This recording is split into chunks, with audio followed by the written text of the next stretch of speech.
Reviewing Lab 2 Color Monsters. To start here, I have all of the instructions for Lab 2 Color Monsters pulled up, Part 1, Part 2, and Part 3. I've also opened Visual Studio Code in the folder watched by GitHub right here, associate account. So I have my previous Lab 1 folder here, and I'm gone ahead and open a new terminal by going to Terminal, New Terminal in Visual Studio Code. So let's look at all of these instructions step by step. Part 1, Step 1 says create a new folder called Lab 2. Visual Studio Code. Make sure I've selected over here. I'm going to create a new folder called, over here using new folder called Lab 2. Okay, done. Back over here, it says create a new node project using npm init. So that lets us know that we need to change directory into that new folder.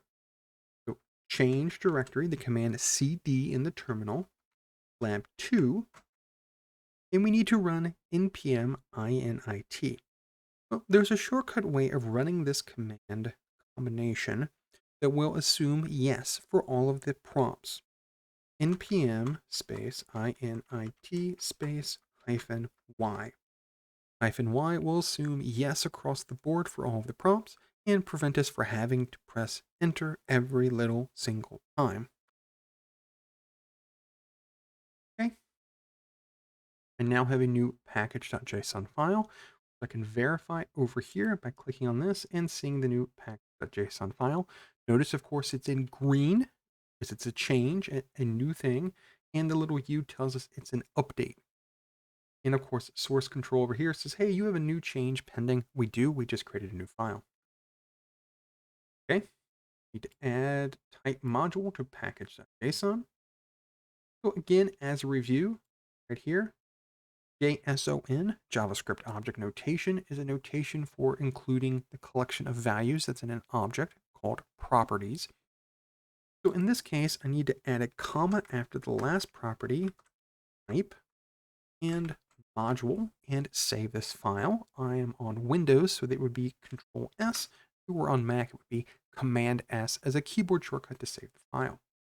So type module, here, done. Now we need to add two different things, Axios and Chalk. So let's do those one after the other. So down here in terminal, making sure I'm looking at lab 2 matches. Okay, current working directory, lab 2. Do npm install Axios, lowercase a, run, pressing enter. It added two packages. And notice, by the way, it added dependencies right here and then added the package that we told it to install as a dependency of this project. So it changed the package.json file. Now we need to do npm install Chalk. We'll install a total of 6 packages, 6 additional packages. So we told it to install 2 things that are a dependency of this project. But if we go ahead and look at node_modules, we're going to see a lot more because Chalk installed itself and 6 others, and Axios installed itself and 1 other. So we have more packages installed than we told it to install. But that's okay because those are dependencies of these projects. So just like we have dependencies in our package.json, those other projects have their own dependencies, and npm has sorted it all out for us. So I'm going to go ahead and close package.json, and we don't really care at the moment about node_modules. Back over here, and it looks like part 1 is done. We created a new folder called lab2. We created a new node project using npm init. We used the -y as a shortcut, so we accepted all the default values. We added type module to package.json, and we installed 2 other packages, which of course themselves installed other packages, but that's okay because npm sorted it all out for us. So right here, part 2, step 1, create a class named fetch and a file named fetch.js. We're here in Visual Studio Code. I want to create a new file. I want to make sure I'm creating it in lab 2. So with lab 2 selected, create a new file,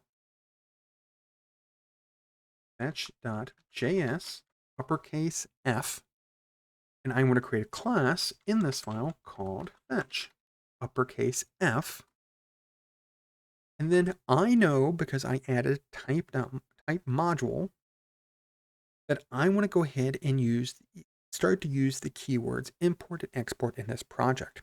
So anytime I'm creating a class and a file, and notice the capitalization of the class matches the capitalization of the file, fetch.js matches the class fetch with a capital F. I'm going to go ahead and export.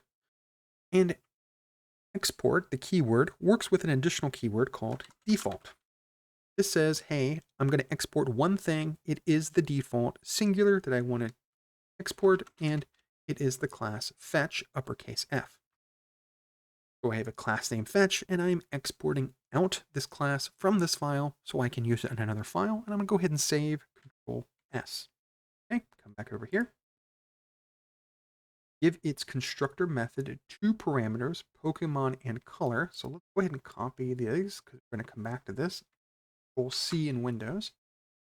And then inside the constructor, save these values as properties of the class. So we know we need a constructor method as part of this class we just created. So I'm going to go ahead and create a constructor. So CO, and then Visual Studio Code is smart enough to go, oh, do you mean constructor? And I do. I'm going to press enter. Open and closing parentheses. It is a function, right? A method is just part of an object. And open and closing curly brackets, and press enter after that. So these are parameters, Pokemon and color, and a comma between them. And then the instructions said, and let's go back and look. Inside the constructor, save these values as properties of the class. So for whatever we're getting as parameters right here, these are parameters, and notice in parentheses, parameter, we want to save as this.Pokemon equal to that, and this.color equal to color. Okay, so similar to we did in lab 1, we are going to be passing data arguments into this constructor. They are parameters right here. Notice in parentheses, parameter telling you what it is. And I've put right here, that should be MON. Don't want to mistype there. And I'm going to go ahead and save this file, Control. We've got a constructor. It has 2 parameters, which in the future will be arguments when data is passed into it.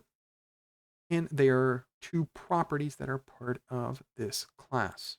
Go back and verify. Okay, it looks like I've done that correct. Okay. This is a series of steps. Let's start with the first one and then do its sub-steps. First step is create a method named fetch, lowercase f, inside the fetch, uppercase class. Okay. So we want to add a new method. So outside of the constructor method, add a new method called fetch, open and close parentheses, open and close curly brackets. Okay, let's go ahead and save the file. Come back over here. Okay, so this is where things get a little bit more complicated. It should use Axios to request data from the Pokemon API. This links to another file, links to another site. If a valid Pokemon ID is passed, it should use a color property using chalk.hex similar to lab 1 to display the name, and should use chalk.red for an error. Okay, so let's pause here. We notice back here in course modules that we have installing and using Axios. So let's go ahead. I'm going to open this in a new tab so we can look at both of these at the same time. And we see down here an example of using this right here, this promise structure. So I'm going to copy and paste this, but then we're going to have to change it once I paste it in here. So I'm going to paste it. Then I'm going to fix right here. It's spacing. So this is the URL we want. And this is kind of the thing we want, right? We need name and ID, sort of. But over here it said name and ID. Okay, but we need chalk.hex. Well, if we need to use chalk.hex, then chances are we need to import chalk to be able to use it in this file. So let's import chalk, capital C, from package, lowercase c. I also need Axios, so let's go ahead and do that. I'm going to give it an uppercase A here from package, lowercase a, right here.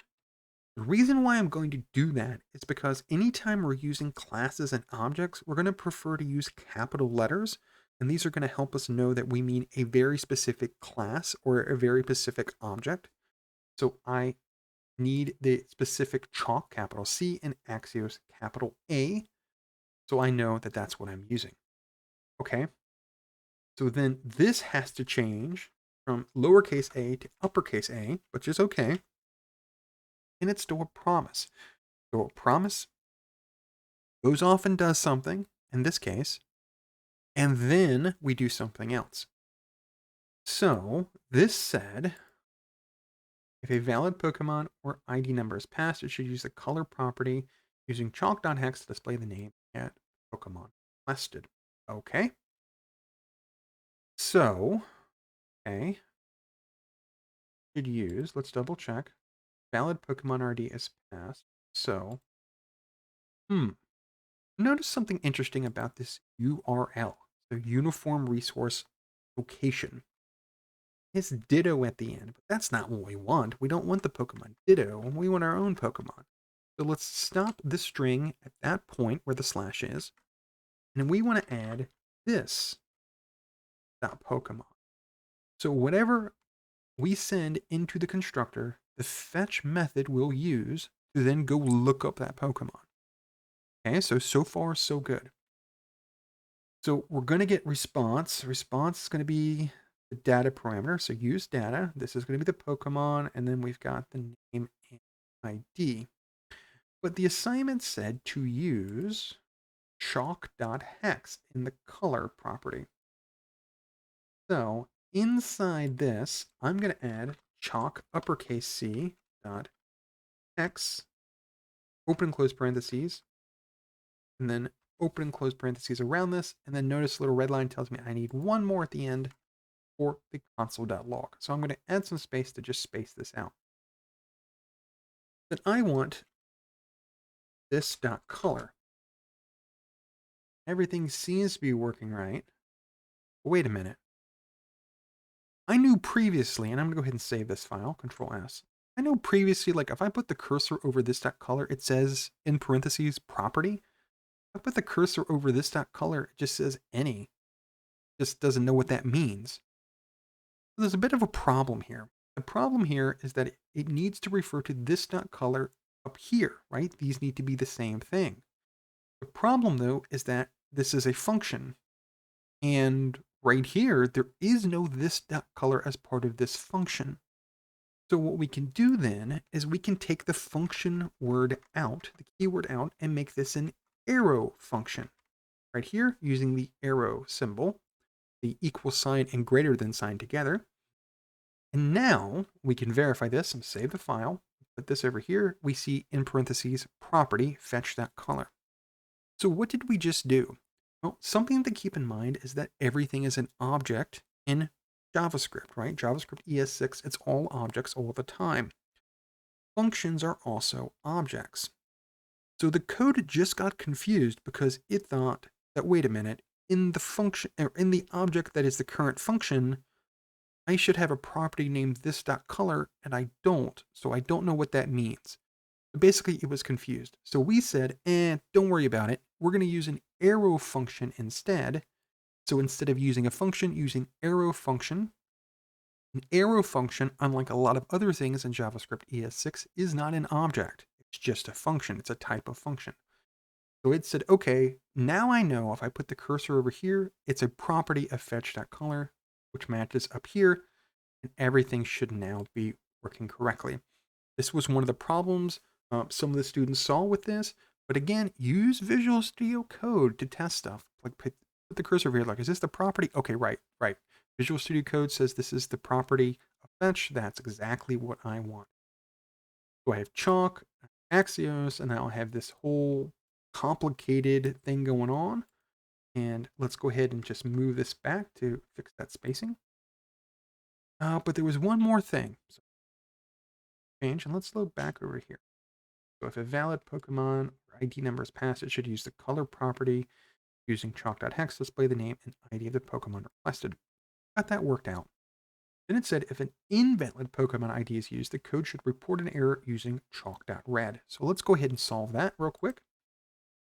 And similar to what we did above, chalk red, and an extra close parentheses. So unlike hex, which needs a color, red comes with a color, and we can just pass it a string. So notice all the examples it gives us of just passing a string color, or a string, instead of passing a color, because it's already red. We don't need to tell it what color it is. Save this file. So this was kind of complicated. Again, we used Visual Studio Code to guide what we were doing. Come back over here to the instructions, and that's the end of part 2. Part 3 says create an index.js file. Step 1, let's do that. With lab2 selected, create a new file, index.js. Okay. Now it says this should import fetch file and use the fetch class. Go ahead and import that. Oh, right. Let's verify, right? Exporting fetch. Okay. Over here, we want to import fetch from a relative path, so not a package, so /something fetch.js. Okay, so far so good. This says it should create a new object and pass a valid Pokemon ID and color. It should call the fetch method of the first object. So we want to create a new object based on this class. It's not going to change, so I'm going to go ahead and call it f equal to a new fetch. And we need to pass it two things, as Visual Studio Code has helpfully showed me. I need a Pokemon name or ID, and I need a color. And the color has to be in hexadecimal, matching color.hex. So for name, let's use 2, because it can be also an ID. And for color, let's use 123, 123. So all F's, then f dot fetch its method, open and close parentheses, because it is a method. And I want to save this file. So I want to go ahead and test this code to verify all of this code I've written is even correct at this point before I add the second object. So over here, down here in the terminal, verify current working directory, lab2 matches lab2. Okay. Node space index.js, because that's the file doing everything. The fetch file just contains the class. It doesn't actually do anything, but index is the one actually creating new objects based on the class. So node. Okay. So gave it 2 and we gave it a color and it printed in this color. Let's verify, right? We said this not color, this not color. Okay. Its ID is 2 and its ID is 2. Okay. So far, so good. So this all works. Now let's come down here and look at the next steps. So it should create a second object with an invalid ID and should call the fetch method of the second object. Okay. So let's create a second one. It's called f2 to new fetch. We need to give it an invalid Pokemon ID, so -1. There are no -1 Pokemon. And we need to give it another color. So let's give it the same color, 1, 3, 1, 2, 3. And call its choose fetch method. Okay, and save this file finally. So we're creating one fetch that's using a promise and creating a second fetch object based on the class fetch that's also using a promise. So here's where promises get a little bit interesting. Promises finish at some point in the future on their own time, which means when we run this code, the object f might finish first, or the object f2 might finish first. The only thing determining all that is all the variables involved with sending a request on the internet. So bandwidth and traffic and all these other things. But they're two separate promises. So one could return first, or the other could return first, but we don't actually care a whole lot as long as they eventually finish. So if we run node space index.js, there we go. So this time they happen to run in order. And we saw right here the Pokemon name with the color, and we see in red exact error that happened, so it failed with the status code 404. In other words, it couldn't be found. Okay, back over here and verify. So part 1, we created a new folder called lab2. We changed directory to that folder and ran npm init. We added type module to package.json. We installed Axos, installed Chalk. We did those. Created a new class called fetch and a file called fetch. And the name of the class and the name of the file both have the same capital letter. We gave it a constructor. We saved its 2 parameters as properties. So we had Pokemon and color. We created a method named fetch. And we use this existing code right here. Literally copied and pasted it. But then we realized that because this uses functions, that we needed to use an arrow function to make sure we could access this.color. And we created right here, check to see, okay, if everything goes right, the then method of a promise is called. If anything goes wrong, the catch method of a promise is called. So we have this worked out right here. We created an index.js file. We imported the fetch class from the file fetch.js.